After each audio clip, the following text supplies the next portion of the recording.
What was life really like for a small rural community in Victorian times? This was one of the stories that the Kempley TARDIS project set out to discover. David Clowes, a lay clergyman and keen family history researcher, took up the task of visiting Victorian Kempley, a painstaking journey which involved cross-referencing information from the censuses of 1841 through to 1901 with the parish records of the village's births, marriages and deaths. To a certain extent, the history of the nation is known, but not very much is known about what effect the various things that happened through the period had on villagers. So, from the history books and the literature of the time, we have a view of Victorian life that's almost exclusively focused on London, the major towns and centres of industry. We know life was hard, mill owners were wicked, and child labour was universal. Life in the rural areas was probably harder still. What's more, the contrast between the lives of ordinary villagers and their masters who owned the land they lived and laboured on was even more extreme. Here's what a government report had to say about the area around Newent in 1867. In the wild country around May Hill resides a population almost savage, who seem entirely out of the pale of civilization. Many cottages that I saw in the parishes of Newent, Linton and Tainton are simply unfit for human habitation. No pastoral idyll there then, and at the bottom end of the social scale in Kempley, things would have been no different. Beside the habitation, there was also the way of life. Work could be up to a 3-hour walk away. There was no electricity, no running water, although some homes had wells, and no other amenities we take for granted today. Your place in the scheme of things was settled at birth, with little chance of leaving the bottom rung of the social ladder. You were a tenant of Earl Beecham, and woe betide you if you failed to pay the rent on quarter day. Church records show that even in the sorrowful task of burying their dead, poor villagers often had to rely on the help from the parish to cover the costs. And Kempley was dominated by poorer households. Census returns for the period from 1841 to 1871 show that agricultural and unskilled trades accounted for over 60% of the population.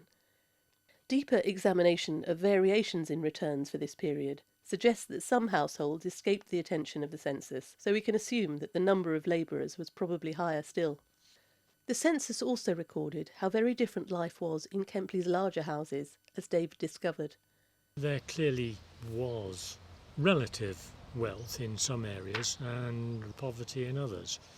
And one of the most materially comfortable of all, and this may be a surprise to some, was the man appointed to tend to villagers' spiritual needs. The vicar, employed by Lord Beecham, the estate effectively owned most of Kempley. You could see how relatively wealthy he was, with a significant number of servants, including grooms and such like. And also some of the big farmers who were clearly handing their property down from generation to generation, with a number of servants clearly living in reasonable comfort. The vicarage was the biggest household in Kempley for much of the Victorian period. In 1871, the then vicar, the Reverend Arthur J. Street, correctly described in the census as the curate, was living in some style. He, his wife Margaret, and their 6 children, a son and 5 daughters, could depend on the help of 3 servants, a cook, housemaid, and a gardener groom, which meant, of course, that the Reverend Street had horses, and was thus spared the need to tramp the village while ministering to his flock. When the children were young, there was a 4th servant, a nurse. Life for the minister and his family would have been cushioned by the tithe revenues, and certainly meat and lots of it would have featured in their daily diet. For their parishioners this was likely to be a rare luxury, with rabbit and squirrel on the menu rather than beef or lamb. The vicarage was warmed in winter by coal brought up the canal, and later by the railway, from Gloucester, and the maid would have risen in the small hours to lay the fires and make sure the stove was hot to cook the breakfast. Another village property, Bridges Farm, had 5 bedrooms with several outbuildings, and again the census records servants, both living-in and day workers, who cooked and carried for the family. The 1919 auction records show that another substantial farm, Kempley Court, also had 5 bedrooms, as well as a kitchen with a bread oven and 2 coppers, a coal house and a granary. There was also a pump, so no hand-hauling of water was required here. A house of that size in the mid-1800s would also have had several servants to look after the family's needs. So that's the picture we have of Victorian life in rural Kempley for the well-off few and the rest who worked for and waited on them.